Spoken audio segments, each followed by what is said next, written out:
ఓం సాయిరామ్. మన బాబా కుటుంబ సభ్యులందరికీ నమస్తే అండి. బాబాగారి ఆశీస్సులతో మీరు ఎప్పుడు సంతోషంగా ఆనందంగా ఉండాలని మనస్ఫూర్తిగా ఆ బాబాగారిని కోరుకుంటున్నాను. ఫ్రెండ్స్, బాబాగారు అంటే ఇష్టమున్న ప్రతి ఒక్కరూ కూడా బాబాగారి కోసం ఒక చిన్న లైక్ ఇవ్వండి. అలాగే మీరు ఇప్పటి వరకు ఎక్కడెక్కడో జ్యోతిష్యం చెప్పించుకుని మీ సమస్యలు తీరక ఇబ్బంది పడుతూ ఉంటే గనక ఒక్కసారి ఈ గురువుగారిని కాంటాక్ట్ అవ్వండి. ఎందుకంటే ఈ గురువుగారు అంజనం వేసి ఎటువంటి సమస్య ఉన్నా సరే మంచిగా 24 గంటల పరిష్కారం చూపిస్తారండి. అది కూడా ఫోన్ ద్వారా.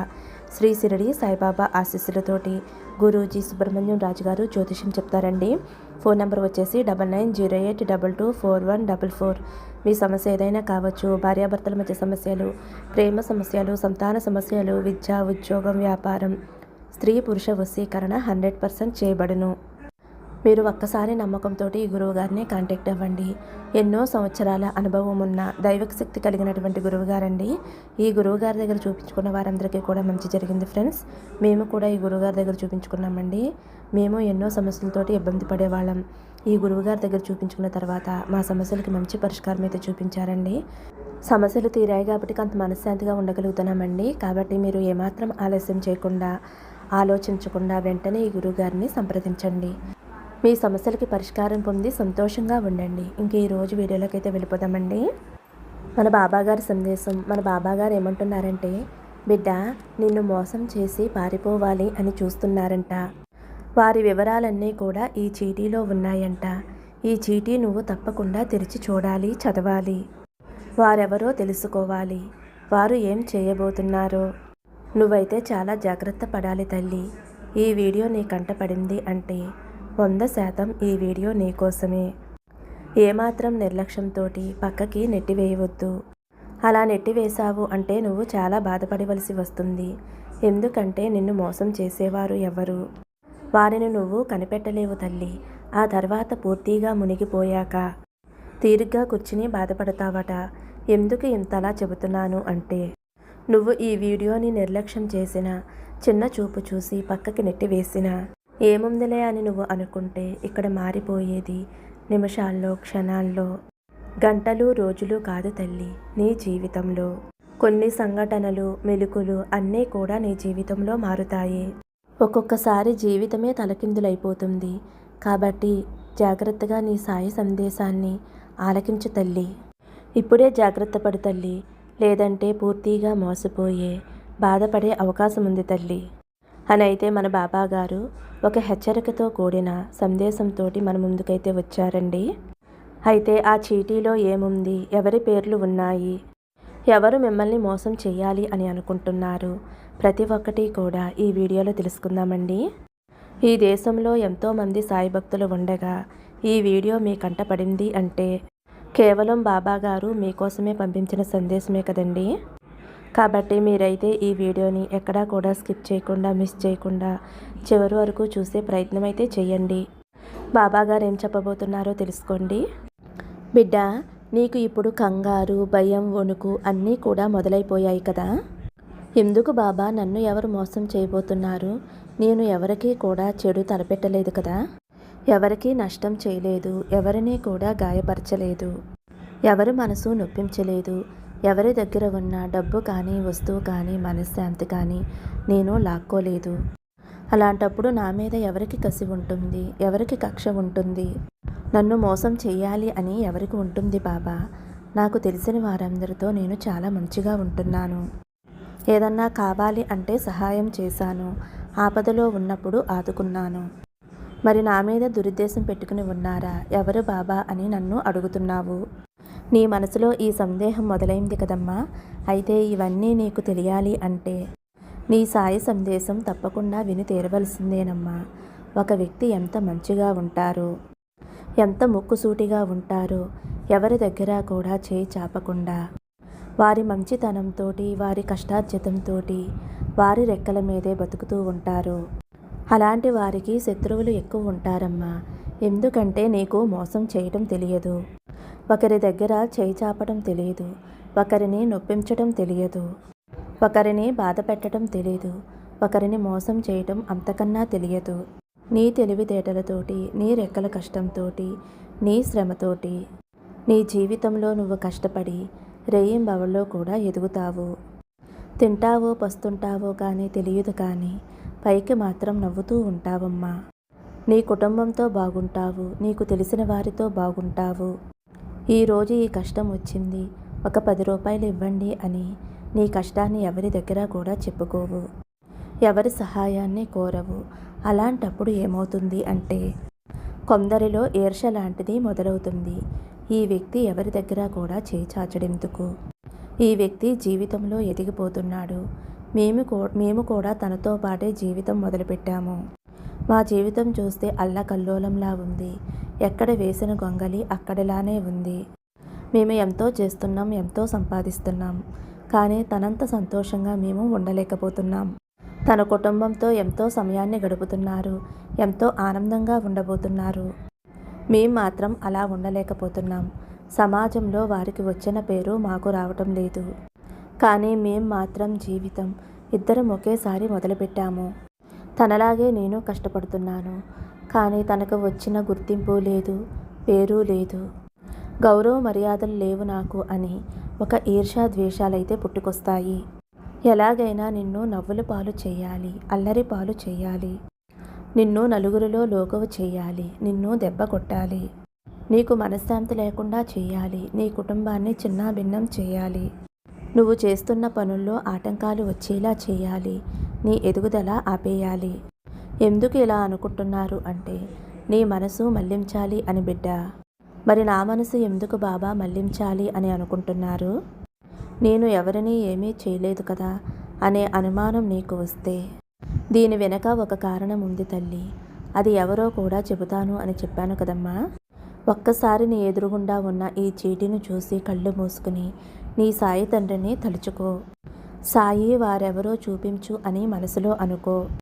ఒక్కసారిగా వారెవరో, వారి మొహమేమిటో ఆ చీటీలో కనిపించేలా చేస్తాను. మనసులో ఆలోచనలు ఈ చీటీలో కనిపించేలా నేను చేస్తాను. వారు ఎవరు, ఏం చేయబోతున్నారు, వారు నీతో ఎలా ప్రవర్తిస్తున్నారు, ఈ చీటీ తెరిచి చూడు. ప్రతి ఒక్కటి కూడా ఈ సాయి మీద భారం వేసి తప్పకుండా వారి చరిత్ర అంతా కూడా ఈ చీటీలో చూపిస్తానమ్మా. ఎందుకంటే నీతోనే ఉన్నారు, నీ చుట్టూ తిరుగుతున్నారు, నీ ముందే తిరుగుతున్నారు, ప్రతి పనిలో నీ వెంటే ఉన్నారు, ప్రతిదీ కూడా గమనిస్తూ ఉన్నారు. అది మంచి కానీ చెడు కానీ, లాభం కానీ నష్టం కానీ, ఏదైనా సరే ప్రతిదీ కూడా గమనిస్తూనే ఉన్నారు. నీ అంతట నువ్వు ఏదీ కూడా నోరు తెరిచి చెప్పవు, వాళ్ళంతట వాళ్ళే అన్నీ కూడా తెలుసుకుంటున్నారు. అంత చనువుగా నీతో ఉన్నారు. నువ్వు పనిచేసే చోట కావచ్చు, ఇరుగు పొరుగు కావచ్చు, నీ బంధువుల్లో కావచ్చు, నీ కుటుంబంలో కూడా కావచ్చు, అలా నిన్ను గమనిస్తూనే ఉన్నారు. మీ ఇద్దరి మధ్య చనువు కూడా ఉంది. ఆ చనువు వల్ల ఏమైంది అంటే వారి మనసులో ఎటువంటి ఆలోచన వచ్చింది అంటే వారు ఎందుకు భయపడుతున్నారు అంటే నిన్ను మానసికంగా ఎందుకు కృంగదీసేయాలి, పతనం చెయ్యాలి, ఇలాగే ఆలోచిస్తున్నారు. నీ మనసులోకి వేరే ఆలోచనలు ఏవీ రాకూడదు. ఎప్పుడూ బాధలు, కష్టాలు, సమస్యలతోటి ఒంటరిగా కుమిలిపోవాలి, ఒంటరిగా ఉండాలి అనేలాగా వారు చేస్తున్నారు. ఎందుకు ఇవన్నీ చేస్తున్నారు అంటే నీ మనసు మళ్లించాలి. నీ మనసుని ఎందుకు మళ్లించాలి అంటే వారు ఎన్నో తప్పులు చేస్తున్నారు, ఎన్నో పొరపాట్లు చేస్తున్నారు, తప్పుడు దారిల్లో వెళుతున్నారు. వారి జీవితమే తప్పుడు తడిక. వారి జీవితాన్ని నువ్వు గమనించేశావేమో, నువ్వు చూసావేమో, నువ్వు పసిగట్టేశావేమో అన్న భ్రమలో అయితే వారు ఉన్నారు తల్లి. నేను చేస్తున్న ప్రతి తప్పు తనకి తెలిసిపోయింది. ఎందుకంటే తనతో నేను ఉంటున్నాను, తనతోనే తిరుగుతున్నాను. నేను చేస్తున్న ప్రతి తప్పు కూడా వారు గమనించేశారు. కాబట్టి నా తప్పులను ఎక్కడ బయట పెట్టేస్తారో, నా పొరపాట్లను ఎక్కడ బయట పెట్టేస్తారో అలా బయట పెట్టేస్తే నేను అల్లరి పాలైపోతాను. అందరూ కూడా నన్ను చిన్నచూపు చూస్తారు. ఈ వ్యక్తి సరైన వ్యక్తి కాదు అని నాతో ఎవరూ కూడా మాట్లాడకుండా ఉంటారు. నువ్వు సంతోషంగా ఉన్నప్పుడు, నీ జీవితంలో అనుకున్నది సాఫీగా జరిగినప్పుడు, ఎప్పుడైతే ప్రశాంతంగా ఉంటావో అప్పుడు తను చేసే తప్పులన్నీ కూడా గమనించి అందరితో చెప్పే అవకాశం అయితే ఉంటుంది. అలా కాకుండా నీ మనసుకి ప్రశాంతత లేకుండా చేసి నిన్ను కృంగదీసేస్తే, నిన్ను కష్టాల్లోకి నెట్టివేస్తే, నీకు వచ్చిన అవకాశాలను అడ్డగిస్తే, నీకు వచ్చే అదృష్టాన్ని రాకుండా చేస్తే, ఇంట్లో మనశ్శాంతి లేకుండా చేస్తే కుటుంబాన్ని చిన్నాభిన్నం చేస్తే, నలుగురిలో నవ్వుల పాలు చేసేస్తే, నిన్ను నడిరోడ్డు మీదకి లాగేస్తే, నిన్ను అప్రతిష్ట పాలు చేసేస్తే, ఆర్థిక పరిస్థితుల్లో కూరుకుపోయేలా చేసేస్తే, నిన్ను ముంచేస్తే, అప్పుడు నీ నుండి తప్పించుకోవటానికి, ఆ కష్టాలన్నీ గట్టెక్కటానికి నీ ఆలోచనలన్నీ కూడా ప్రయత్నాలతోటి కూడుకుని ఉంటాయి. నువ్వు అలా ఉన్నప్పుడు తన గురించి నువ్వు ఎందుకు పట్టించుకుంటావు? నా తప్పు ఒప్పుల్ని వారు ఎందుకు గుర్తుపెట్టుకుంటారు? వేరే వాళ్ళకి ఎందుకు చెబుతారు? తన సమస్యలు తల మీదే ఉంటే అప్పుడు నా గురించి మర్చిపోతారు. కాబట్టి అలాంటి కష్ట పరిస్థితుల్లో వారిని ముంచేస్తే నా తప్పుల తడికలు మూతపడిపోతాయి, బయటికి రావు. నా గురించి మర్చిపోవాలి అంటే తనని కష్టాల్లోకి నెట్టివేయాలి. ఇదే తల్లి వారి ఆలోచన. అందుకేనమ్మా వారు నిన్ను మోసం చేస్తున్నారు. నువ్వు పనిచేసే చోట దెబ్బ కొట్టాలి అని చూస్తున్నారు.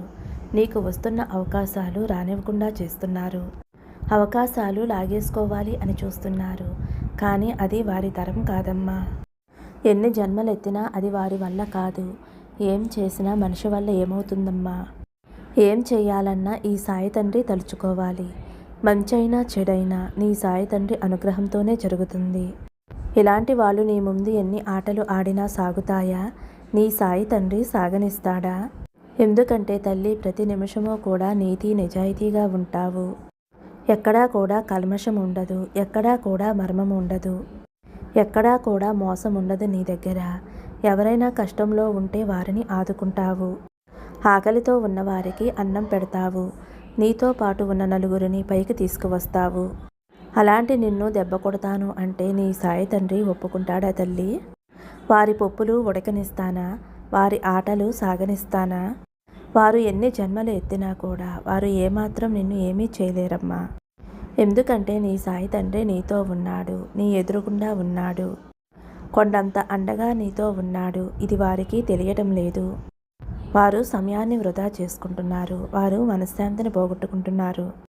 వారి సమయము, ఆలోచనలు అన్నీ కూడా నీ మీదకి మళ్లించేసరికి ఏమాత్రం కష్టపడకుండా అలా ఉండటం వలన ఆర్థిక ఇబ్బందుల్లో కూరుకుపోయి అప్పులు పాలైపోయారు. అది వారు గమనించటం లేదు తల్లి. అవన్నీ కూడా పక్కన పెట్టేసి నీ మీదే ఏడుపు మనసు అనేది అలాగే ఉంచేశారు. అయితే వారు చేసిన తప్పులు, పొరపాట్లు ఏవైతే ఉన్నాయో వాటి కర్మ నుండి వారు తప్పించుకోవాలి అని చూస్తున్నారు. చూడమ్మా, కర్మ ఎవరినీ కూడా వదిలిపెట్టదు. చూస్తుంది. కర్మ ఒక్కసారి గురిపెట్టి కొట్టింది అంటే లేవలేనంతగా దెబ్బ కొడుతుంది. మళ్ళీ పైకి లేవలేరు. అలాంటి దెబ్బ వారు త్వరలోనే రుచి చూడబోతున్నారమ్మా. ఎవరైతే నిన్ను నవ్వుల పాలు చెయ్యాలి, అప్రతిష్ట పాలు చెయ్యాలి, నష్టపరచాలి, మానసికంగా కృంగదీయాలి, నీ కుటుంబాన్ని చిన్నాభిన్నం చెయ్యాలి, నీ ఆరోగ్య పరిస్థితి కూడా నాశనం చెయ్యాలి అని ఎవరైతే కంకణం కట్టుకుని ఉన్నారో అలాంటి వారు కర్మ చేతిలో తప్పకుండా దెబ్బతినబోతున్నారు. అలాంటి రోజు తప్పకుండా వస్తుంది. వారు ఎవరు బాబా అని నువ్వు మనసులో అనుకుంటే కనుక చూడమ్మా, వారిలో ఒక వ్యక్తి కొంచెం పెద్ద వ్యక్తి, నీ తండ్రి వయసు ఉన్నవారు కూడా ఉన్నారు. అలాగే ఒక స్త్రీ, ఆమె నీ ఇరుగు పొరుగు కావచ్చు, నువ్వు పనిచేసే చోట కావచ్చు. ఈ పెద్ద వ్యక్తి నువ్వు పనిచేసే చోట కావచ్చు, లేదంటే భాగస్వామిగా మీ ఇద్దరూ కలిసి పనిచేయవచ్చు, కలిసి ఏదైనా వ్యాపారం చేయొచ్చు, లేదంటే నీ మేలు కోరి నీతోనే ఉంటాను అని చెప్పి నిన్ను మోసం చేయవచ్చు. ఈ ఇద్దరు వ్యక్తుల పేర్లు అయితే ఈ చీటీలో ఉన్నాయి బిడ్డ. వారు ఎవ్వరు? వారి రూపురేఖలు ఏమిటి? ఖచ్చితంగా నీ సాయి తండ్రి మీద ధ్యాస పెట్టి చూడు తల్లి. తప్పకుండా వారెవరు అనేది ఈ చీటీలో నీకు కనిపిస్తాయి. వారి ఆలోచనలు నీకు కనిపిస్తాయి. నీకు అర్థమైపోతుందమ్మా. ఎలా అంటే నీ సాయి తండ్రి మీద భారం వెయ్యి. వాళ్ళని నీ కళ్ళ ముందుకి రప్పిస్తాడు, నీ మనసులోకి రప్పిస్తాడు. మంచితనం ముసుగులో ఉండి వారు ఎన్ని జిత్తులమారు వేషాలు వేస్తున్నారో నీకు కూడా అర్థమవుతుంది. ఎందుకంటే వారు చేసే పనులు కొన్ని నీకు తెలుసు. నువ్వు సర్దుకుంటూ వెళ్ళిపోతున్నావు. అలాంటి వారు ఎవరున్నారో ఒక్కసారి గుర్తు చేసుకో అమ్మా. వారెవరో తెలుసుకుని జాగ్రత్తగా ఉండు. వారిని కొట్టవలసిన పని లేదు, తిట్టవలసిన పని లేదు. నువ్వు జాగ్రత్తగా ఉంటే చాలమ్మా. నీ ప్రతి విషయమూ కూడా వారితో చెప్పవద్దు. నువ్వు ఏం చేస్తున్నావు, ఎంత సంపాదిస్తున్నావు, ఎక్కడ పనులు చేస్తున్నావు, ఎక్కడ పెట్టుబడులు పెడుతున్నావు, ఏం చేస్తున్నావు అని ఎంత డబ్బు నీకు మిగులుతుంది అని ఇలా ఏదీ కూడా వారితో చెప్పవద్దు. ఒకవేళ చెప్పావు అంటే నలుగురు దిష్టి నీ ఇంటి మీద పడుతుంది, నీ మీద పడుతుంది. నరుని దిష్టికి నల్లరాయి అయినా బద్దలవుతుంది అని అంటారు. అలాంటి కోవకి చెందిన వారే ఈ వ్యక్తి. కాబట్టి ఎలాంటి పరిస్థితుల్లోనూ నీ విషయాలను ఎలాంటి వారి దగ్గర చర్చించవద్దు. అందరితో మంచిగా ఉండు, నవ్వుతూ ఉండు. కుదిరిందా సహాయం చేయి, లేదంటే వదిలేసేయి. నీ సాయి తండ్రి మీద భారం వేసి ముందుకు వెళ్ళమ్మా. నువ్వు జీవితంలో నేర్చుకోవలసింది, చేయవలసింది ఇదే తల్లి. ఈ పద్ధతిని గనక నువ్వు అలవర్చుకున్నావు అంటే నిన్ను ఎవరూ కూడా దెబ్బ కొట్టలేరు. నీ సాయి తండ్రి అనుగ్రహం ఎప్పుడూ నిండుగా పుష్కలంగా నీపై ఉంటుంది అని మన బాబాగారు మనందరికీ కూడా చాలా అంటే చాలా మంచి సందేశం అందించారండి. మరి ఈ సందేశం మీ అందరికీ కూడా నచ్చింది అనుకుంటున్నాను ఫ్రెండ్స్. నచ్చితే ఒక చిన్న లైక్ ఇవ్వండి. ఫస్ట్ టైం చూసేవారైతే మన ఛానల్ సబ్స్క్రైబ్ చేసుకుని కొంచెం సపోర్ట్ చేయండి. ఓం సాయిరామ్ అని కామెంట్ చేయండి. సర్వే జన సుఖినో భవంతు. సమస్తం సద్గురు సాయినాథార్పణమస్తు. శుభం భవతు.